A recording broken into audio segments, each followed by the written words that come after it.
Alrighty, boys, it's that time again for another little reaction video to the development update number 12. Okay, so we have pretty much reacted to all of these development videos, and yeah, we're gonna check this one out. It's pretty long.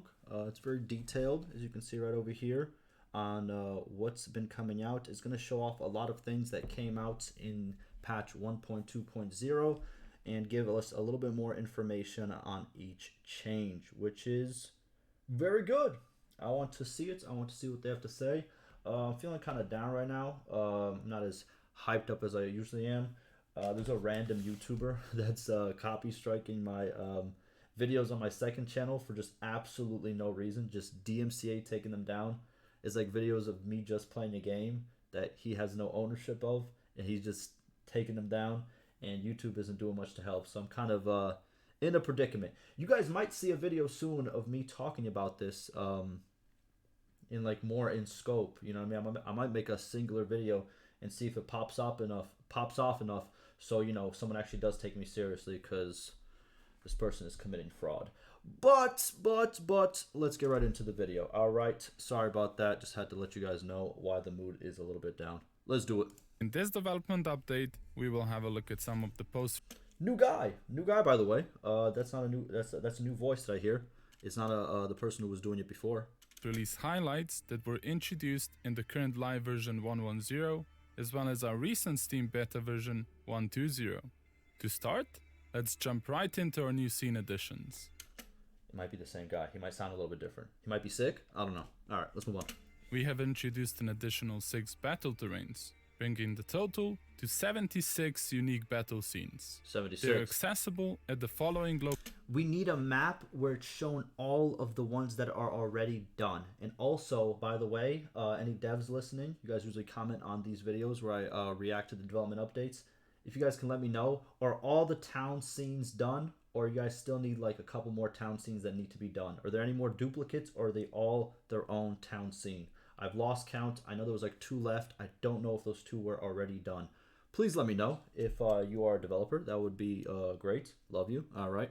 locations: west of Reveal, southwest of Kuyaz, 3 terrains northeast of Razi, and 1 around the town of Odok. Similarly, bandit hideouts now come in greater variety, with 4 new scenes that span desert.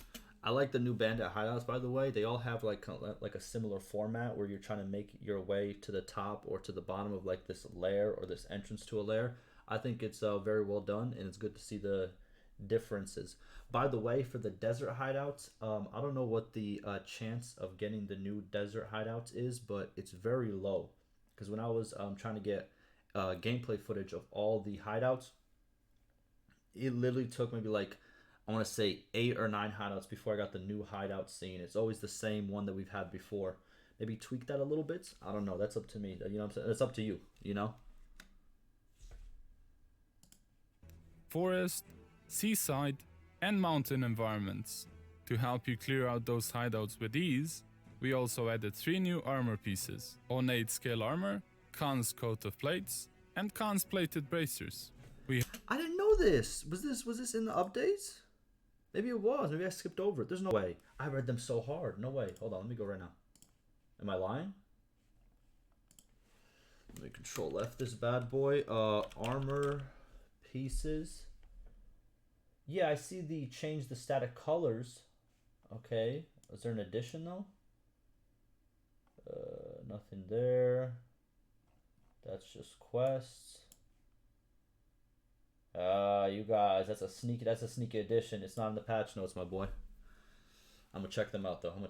Khan's coat of plates and Khan's plated bracers. We have introduced rain and snow weather effects to both world map and missions. These occur depending on the season of a specific region. I saw this post. Consequently, hold on. Oh, he kind of explains it. So pretty much how they stated is like the desert gets no action. The Khazate lands get kind of a little bit of action. The kind of plains, but usually wherever it rained, I'm guessing this is like the melting point. So Britannia is going to see a lot of rain, and then obviously Vlandia is going to see a good portion. Sturgia, what is it? Western Empire that's up here. Oh no, Northern Empire that's up here. Western Empire is right over here, and then we have Southern Empire over here. Okay, yeah. So that's how it's gonna go. But he's gonna explain it more because, to be honest with you, I need some explanations. The season of a specific region. Consequently, the grounds become wet or snowy, and this lingers for a period even after the precipitation is gone. This not only enhances the Okay. overall atmosphere of the game, but adds a lot of variety to the map and all of the scenes. But that's not all. Wet or snowy grounds noticeably decreased mounted infantry and cavalry party speed bonuses. They also doubled the siege preparation time. As a result, winter campaigns should now prove to be more challenging. Moving on to the That's good. That's really good. I think that will really save. With a little bit of luck, it'll save a lot of people starting a kingdom and getting attacked by a lot bigger kingdoms. You can kind of use the weather to your advantage, in a way. missions, wet or snowy grounds reduce the maximum speed and acceleration of mounts. And finally, if it happens to be actively raining or snowing, that reduces the speed of arrows and bolts, resulting in reduced I'm telling you, this right here, the fact that your cavalry goes slower, your archers don't fire as fast. This right here, the weather and he said the weather and weather up effects. I'm guessing he meant like the rain and snow effects. This has buffed Sturgia to oblivion. To oblivion. Like if you fight in Sturgian land, or if you try to take over them while it's raining and snowing, and you're anybody else but Sturgia that's mainly infantry, you're screwed. You're screwed. damage and accuracy of archers and crossbowmen. Joining the already present Vlandian, Britannian, and Empire voiceovers, you can now experience distinctive voices when interacting with individuals of the Aserai, Crusade, and Sturgeon heritage. Siege engine sounds have also Yeah, the companions have some good dialogue now. Just a heads up. been revamped, so let me quiet down while you listen to the trebuchets and mangonels rain terror on those defenders.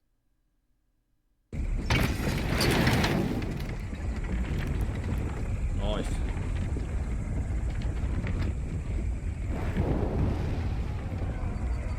In version 1.10, we introduced a fog of war mechanic to our Encyclopedia. This meant that Boo! Boo! Get it out of here! Get it out of the here! information was Alright, no moving longer on. universally available, but would require you to meet characters or scout settlements to see their critical information.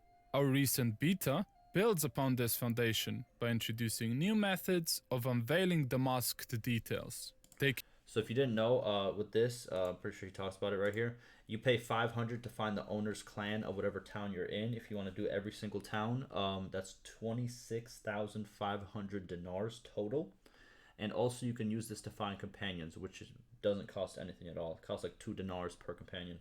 And sometimes you might not get it, but you're not going to spend that much. Do I think it's worth it? It's pretty good. It makes sense, but at the same time, Fog of War is kind of still, you know? That's just my 2 cents on it. We have added the ability to pay the tavern keeper to learn more about a settlement's clan.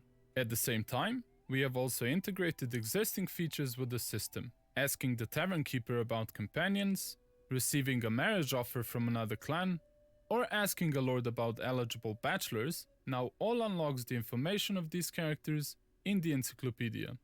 Marriage offers in particular. I like this. I like this a lot. It's very good, actually. I like the screen a lot. I think the screen should be utilized for more things. What are those things? I don't know yet, but I like the screen. Also benefit from a new screen that does the occasion greater justice. Sally out ambush missions have been added. Sharpen your blades, wear your best armor, mount your steed, and rush out of the settlement under siege with your cavalry, ambushing the attackers and destroying their siege engines in the process. But take note of time, for as the enemy realizes what is happening, they'll send reinforcements to protect their siege towers and other equipment. Siege landers can now be pushed off I like that. I like the Sally out missions. By the way, this right here, nice too. the walls in both single player and multiplayer, even if there are troops on the ladder already.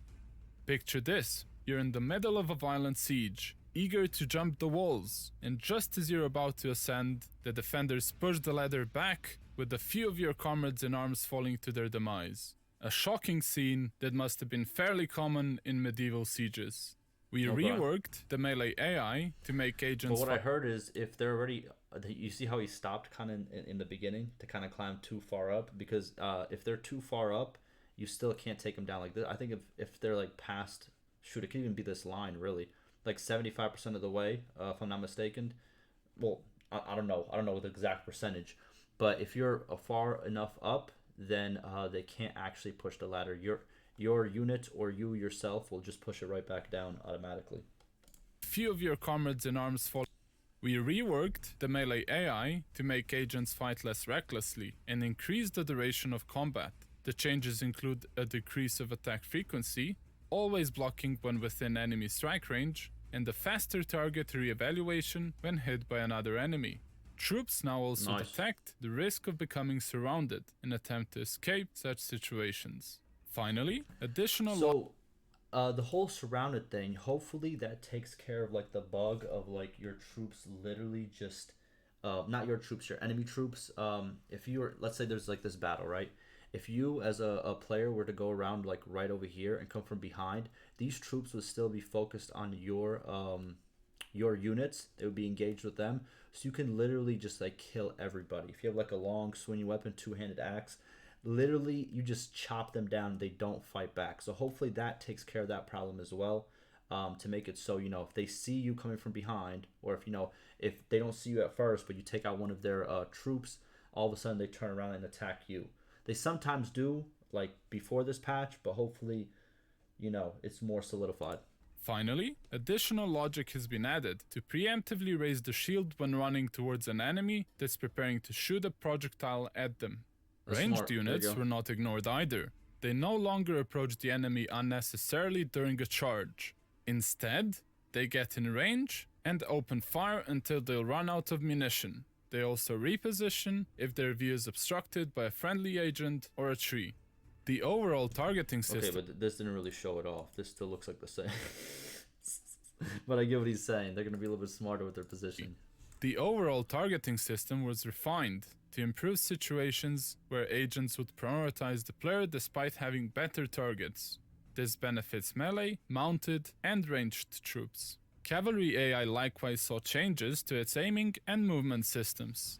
Mounted troops now try to attack the body part that deals the most damage, consider their weapon reach to pick an attack direction, and have a greater tendency to couch lances. All of these... This is really good also because if you've never tried it, I know custom battles are kind of screwed right now, but whenever custom battles come back, try to do a battle of yourself versus like 200 horsemen, but like not on this patch. And what's gonna happen is you can run through all 200 of them and none of them will land a hit because they're all so piled up on each other. So hopefully that takes care of that, and they actually land more of their hits. Result in increased accuracy against stealth targets, reduced movement quirkiness, and better effectiveness during a full charge. Good. And to help you unleash your own strategic brilliance, we added formation targeting. Using charge or engage orders, you can now choose between general attacks and prioritizing a specific enemy formation as a target. This is done by simply looking at enemy... I'm telling you, hey, listen, all the formation nerds out there, this is it. This is peak. No? Let me know if I'm lying, but this is peak, right? Like this is pretty good. No? I'm pretty sure there's still some formations that are messed up and all that. I get that, but like I think this is pretty significant. I'm gonna be honest with you, I don't even use all the formations, but I might have to learn some because this is actually pretty strong. Having the ability to just, you know, choose who's gonna attack who, it actually adds a lot. And might actually bring me into learning formations. Crazy, I know, insane. But don't count on it. But I might learn like some of the basic ones. You know what I mean? Like horsemen, attack, or archers. I think that's very good. Formations and issuing the order when their icon is highlighted. The charge order has your units individually rush towards the fight. The engage order, on the other hand, will see your troops advance towards the enemy in an orderly formation. Ranged units will also seek to keep their distance until they have spent their ammunition. For now, this feature will offer you a host of new tactical choices in single player, but we intend to explore it for multiplayer in the future as well. Auto battle calculations have likewise been revisited. Mission and terrain types provide positive and negative effects for attackers and defenders. For example, an attacking horse archer on... This is also very good. The fact that it came with the weather effects as well will really it changes the tide of battle for certain battles. You know what I mean? Like, it's no longer where you can just go in and be very cocky with like, oh, I got the best units in the game, blah blah blah. You might lose heavily, or you might even lose the battle all in itself, even if you think it's in the bag, because you have to remember these effects. Like, they play a very significant role. By the way, I'm going to make a video soon talking about the weather system once I learn more about it, and the this right over here to kind of give you guys a heads up on what to expect. I think this is both very good for gameplay. Flat terrain now has a large bonus, but if you throw him into the forest, it turns into a significant penalty. Defending archers do great in a siege, while attacking ones receive a penalty, and so on. In addition, the number and tier of perks with the captain effect that an army or party leader has now also impacts the bonus given to all of the troops under their command. Kingdoms that lose all of their fiefs no longer linger until all of their nobles are killed or defect. Instead, they are destroyed. The kingdom's clans will become independent, inheriting its diplomatic stances. Over time, they will join available kingdoms or wither away if they fail to do so for more than 4 weeks. So if I'm not mistaken, this cutscene is actually, that's already been in the game. Usually what would happen is the kingdom would fall, but at the same time, it would still like have everybody under its banner technically, right? But now they actually kind of dissipates and join other kingdoms, which makes sense. Usually, you know, if a kingdom's dying, the kingdom members aren't just going to stay without any land. They're going to move to people who can give them land. You know what I mean? So it does make sense. And this is a big deal for a lot of people who've been playing, who have issues with, you know, smaller kingdoms that they've already defeated keep coming back. So very good change. But like I said it before, since there's kingdom destruction now, we need some way for the AI to make kingdoms throughout the game as well. This doesn't have to be something that happens so frequently, but I feel like, let's say for example 2 kingdoms fell and there's so many independent clans.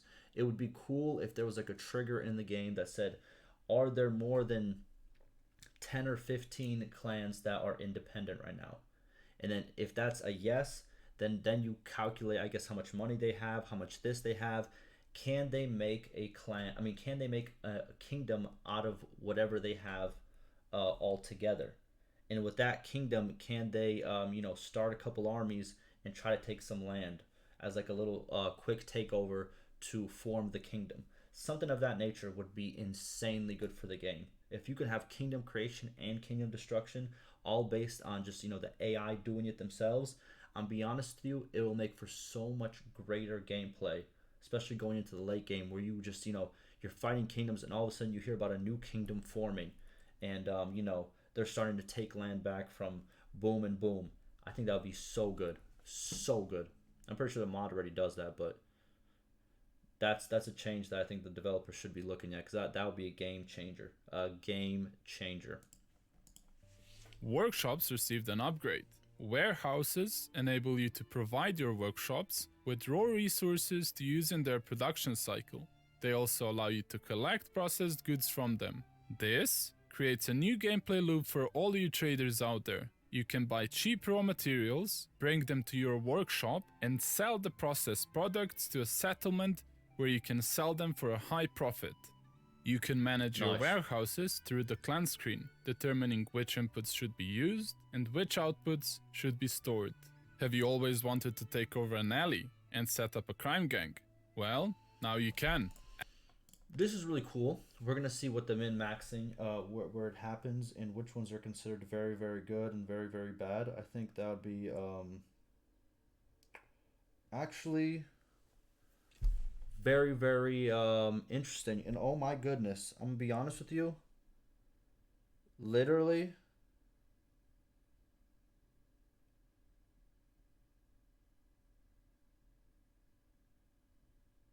hold on. Wait a minute, what? Oh my goodness. I just got the email from the I could show it to you guys just so you guys don't think I'm like lying or something.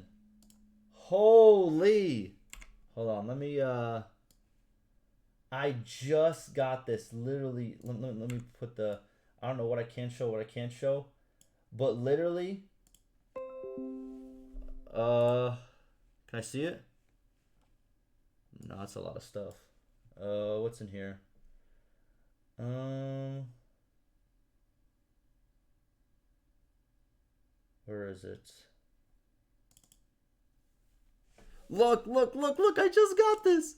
In accordance to digital medium, the following videos have been restored.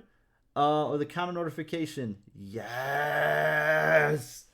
I literally just got it. My video back in the middle of this video. Boys, we're hyped. Boys, we're hyped. Boys, we're hyped. I didn't think actually reaching out on Twitter to YouTube would actually do anything, but they actually did something. Jesus. And I have like no YouTube followers at all. You guys can see this, right? Yeah, like this is insane. Holy. Hey, we're out there, boys. We're out there, boys. Yes, sir. Did I show anything that is kind of crazy? I don't think I did.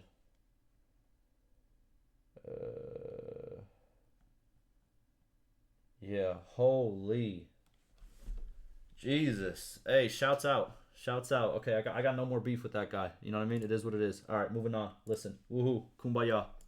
You can manage your warehouses through the clan screen, determining which inputs should be used and which outputs should be stored. Have you always wanted to take over an alley and set up a crime gang? Well, now you can. Alleys can be found in towns where gang leaders hold control of common areas.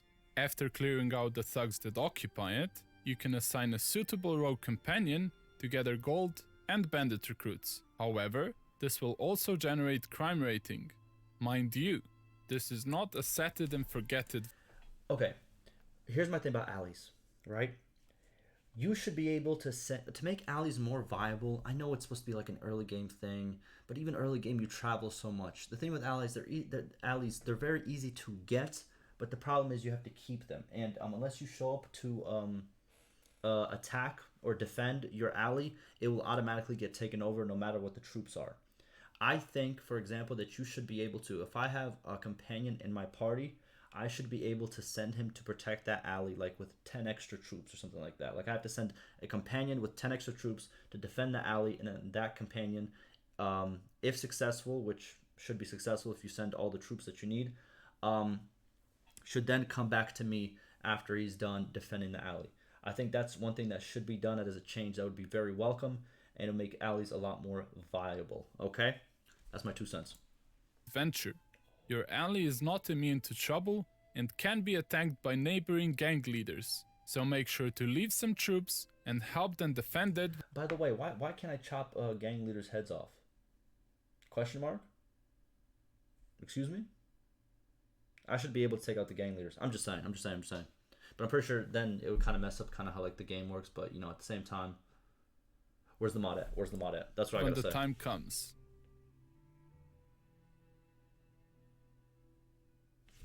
By the way, what he's doing right here, please don't do this. Please don't do this. Again, like I said, you could put any troops here. The amount of troops, all it does, the more troops you have, the more this bar is filled. The longer amount of days that you have to, in-game days that you have to defend whenever your alley gets attacked. So even if you were to put like 6 recruits here, or 10 recruits here instead of these guys, it's gonna give you the same amount of time. So don't put your best troops in there, and also leave some space because troops will get generated here as well for you, okay? So you can come back and actually grab some troops as well. Those are my 2 cents. Prepare yourself for some multiplayer mayhem, because we've added a feature that's bound to spice up your experience. Taunts. Do you want to express your gratitude for a GG duel? Bow gracefully like a noble knight. Yes. Where are the dances? Oh, on baby. the other side of the screen. Oh, baby, where are the dances? You can acquire a total of 32 different animations with loot, but only... Bro, I really want multiplayer. I'm gonna try it again. Maybe people are popping you off right now in multiplayer, and I'm just not seeing it. I tried it like 3 times in the past, and it just didn't work out. It just didn't work out. There wasn't enough players. I didn't have enough time to wait. It was a mess. But I played some multiplayer before. Like, I have played multiplayer before, and it was really good. Like, they have a decent multiplayer.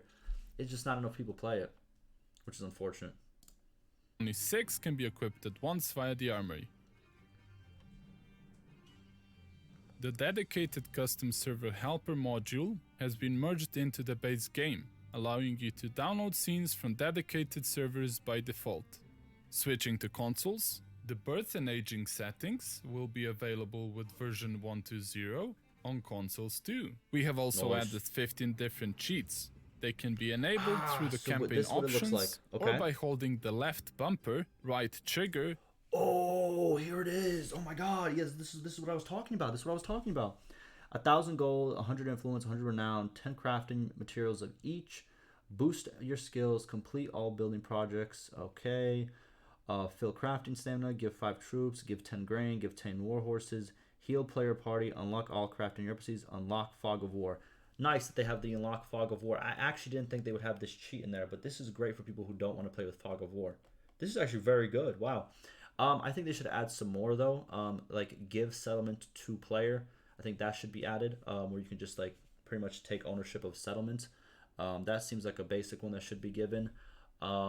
Start war, make peace. That could have probably been given. Start kingdom, something of that nature. And it kind of sucks that you can only give like, you know what I mean? Like give 5 troops. Can you pick the troops or no? And D-pad down. Please note that you will disable achievements by enabling cheats. And you have cheats inside the game as well, so you can heal your character inside of a battle.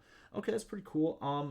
I just wish they would give me, not me, but like give you guys, what's the word for it?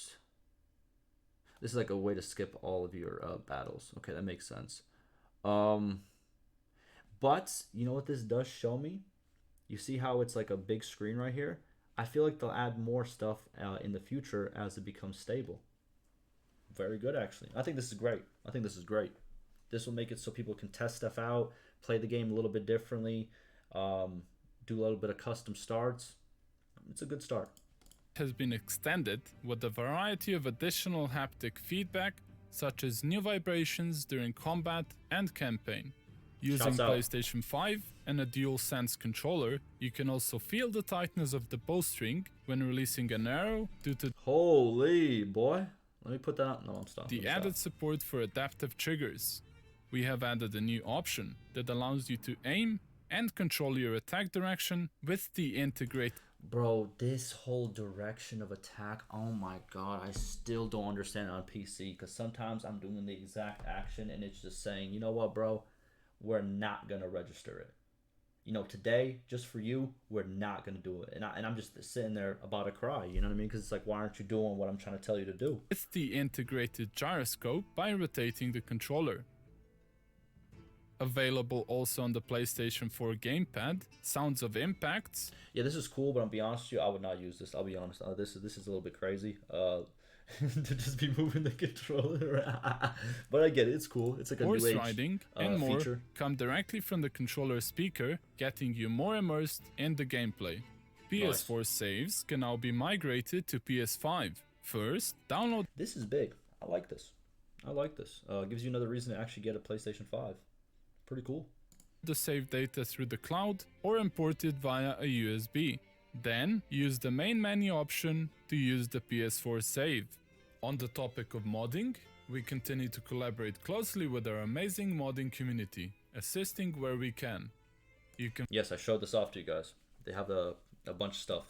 Find a link to the many modding related changes in the description down below.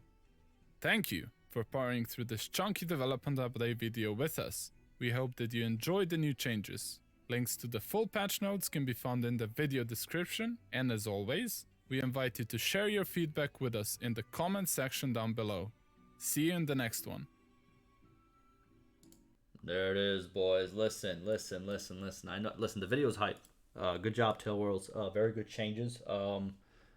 Yeah, very good changes. Fog of War. To be honest with you, we need more. But overall, there's so much to go over. There's so much for me to make some content on and research and get back into the game with. I'll be honest with you guys, if you have the game on Steam, this might be the patch for you to kind of get back in there and see what has changed. Because I'll be honest with you, these are some hefty changes. And if you like the battle mechanics in Bannerlord, well, they just got a huge upgrade in terms of troops, environment, and you know, everything else. You know what I mean? So formations. So very good change, very beefy patch. And I'll be honest with you, I'm gonna be uploading more to my second channel now because I was really about to give up on that because if you get a copyright strike, it literally you can't get partnered, you can't get anything for like literally like I think it's like 180 days, and I was just about to start like uploading secondary content of Bannerlord and other games, but that is coming. Okay, in the next coming days, I just need to make sure my channel's all set to go after this conundrum. But yeah, appreciate all the support. A lot more content is coming. Like I said, second channel is coming. That's gonna be for my if you didn't know, my second channel, I want to do other games, obviously, and then also I want to do longer form content. Like for example, if I'm doing a playthrough, I'm gonna do it on the second channel because I want to keep the first channel kind of like on news, and kind of like cool, fun videos like the top 10, top 7 videos. I do stuff like that. So that's gonna be the channel for this, and then all the other stuff is gonna be the second channel. I'm gonna link it down. It is linked down below, but I'm gonna link down the videos that I post as I post them in the description and also in the comments of the new videos, so you can always check them out through that. Okay, I appreciate all the support, and I will see you in the next one.